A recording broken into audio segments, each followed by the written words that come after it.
de se retrouver aujourd'hui avec une nouvelle vidéo. Donc je vais vous raconter une petite histoire qui m'est arrivée il y a allez, 4-5 ans, je sais même plus, bref ça fait longtemps. Donc je vais le garçon, je vais l'appeler Joseph, ok, donc c'est une histoire de mec, voilà. L'histoire de nos vies, de toutes les go, c'est les mecs. Donc, resituons les choses. J'ai rencontré ce mec sur Twitter. Parce qu'à l'époque, les relations, enfin en tout cas j'ai rencontré énormément de personnes grâce à Twitter. Donc, moi je vivais à Montpellier, il vivait à Paris. Au début, vous savez très bien que quand une meuf va parler à un gars ou quand un gars va parler à une meuf, c'est qu'il veut la gérer. On est en 2017, ok, il n'y a pas de je vais parler à un tel pour être ami avec. Si tu vas parler à quelqu'un directement, c'est que tu veux le gérer. Ça marche comme ça. Donc on s'est parlé, tout ça, mais voilà, il y avait un petit truc qui passait pas. En tout cas de mon côté, il y avait quelque chose qui me bloquait, c'est-à-dire que j'arrivais pas à dépasser la barrière de la friend zone. Donc on est restés amis, donc une longue amitié on va dire entre guillemets, même si je vivais à distance, on se parlait souvent, quand je venais sur Paris, il venait toujours me voir, etc. Et si vous voulez, au bout d'un moment, je sais plus, je crois que c'était fini avec mon ex ou je sais pas quoi, et lui il avait une meuf, mais vas-y c'était fini. On a commencé à flirter. Donc on se faisait, enfin on s'envoyait des messages un peu chauds, il y avait des sous-entendus, voilà. Il commençait à me parler beaucoup plus explicitement et des fois ça me dérangeait même, je me posais même des questions genre what? Et donc une fois je suis venue sur Paris et en fait on est parti au cinéma etc et on s'est embrassés. Voilà, on a passé notre temps à s'embrasser. Donc on avait déjà commencé à flirter avant. J'ai même pas regardé le film, je crois que j'ai regardé vite fait le film et on a passé le reste du temps à s'embrasser. On s'est revu d'autres fois, donc on est parti à Bercy, donc sur les quais. Pareil, on faisait que de s'embrasser, parler de relations, etc. etc. Sauf que il aimait beaucoup me parler de sexe, voilà, c'était toujours des sous-entendus, vouloir me chercher sur ces points-là en fait. Et moi ça me dérangeait parce que moi je cherchais pas un plan cul, je veux dire, gars, si je te kiffe, je vais être en couple avec toi. Voilà, parce que j'ai jamais eu de plan cul, tout ce que j'ai eu c'était des mecs que je kiffais, franchement et honnêtement, je les kiffais, voilà. Et un jour j'étais sur Instagram où je regarde les likes en fait, enfin vous savez qu'on peut voir les photos que les gens like. Donc je vois il aime une photo d'ongle, je me dis mais attends c'est chelou, pourquoi il aimerait une photo d'ongle? Donc je vais sur la photo et je vois et la fille elle dit oui mes ongles faits par mon mec. Et il a aimé la photo.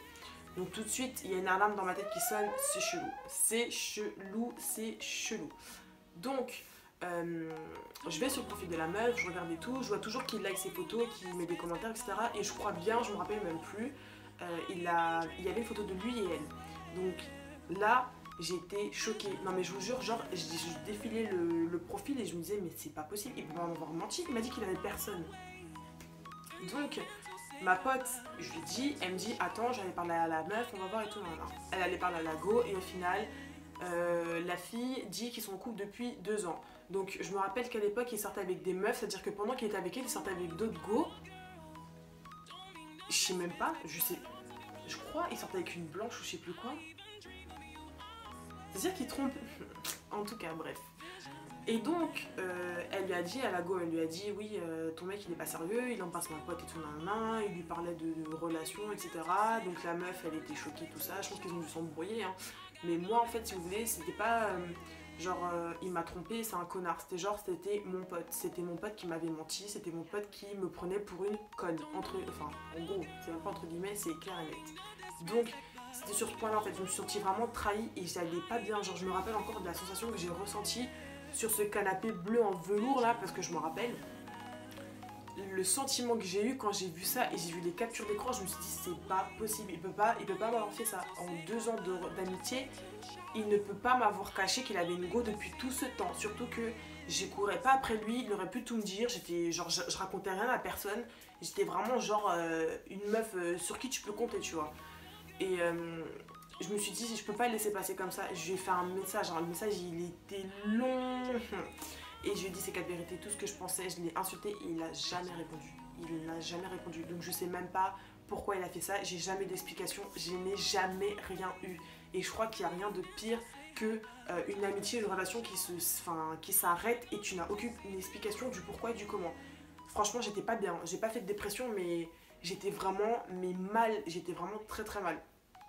Et voilà, je veux dire,